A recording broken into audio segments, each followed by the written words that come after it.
என்னது 5000 பேர் சேர்ந்துக்கிட்டு போராட்டமா? ஆமாங்க. தேனி மாவட்டத்தில வந்துட்டு கிட்டத்தட்ட 98 கிராமங்களைச் சேர்ந்த 5000த்துக்கும் அதிகமானோர் வந்துட்டு தேனி கலெக்டர் ஆஃபீஸ் முன்னாடி போராட்டம் வந்து நடத்தியிருக்காங்க. எதுக்காக அப்படின்னு சொல்லி பார்த்தோம்னா, மேகமலை வனப்பகுதிகள்ல ஆயிரக்கணக்கான ஏக்கர் நிலங்கள் வந்துட்டு ஆக்கிரமிப்பு செய்யப்பட்டிருக்கிறதா தொடரப்பட்ட பொதுநல வழக்கை விசாரிச்ச உச்சநீதிமன்றம் வந்துட்டு ஒரு உத்தரவு போட்டிருக்குங்க.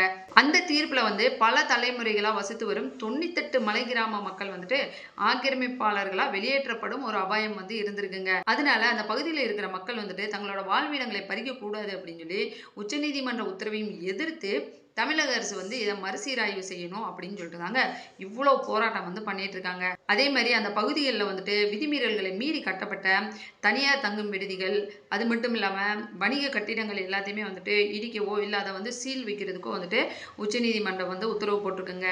இதெல்லாம் வந்து செய்யக்கூடாது அப்படின்னு சொல்லிட்டு தான் அந்த மக்கள் எங்களோட வாழ்விடங்களை பறிக்காதீங்க, பல தலைமுறைகளாக நாங்கள் இங்கே இருக்கோம் அப்படின்னு சொல்லி சில கோரிக்கைகள் எல்லாத்தையுமே முன் வச்சு தமிழ்நாடு விவசாய சங்கம் மற்றும் வன உரிமை குழுக்கள் எல்லாருமே சேர்ந்து வந்துட்டு மாவட்ட ஆட்சியர் அலுவலகம் முன்பு பயங்கரமான போராட்டத்தில் வந்து ஈடுபட்டிருக்காங்க.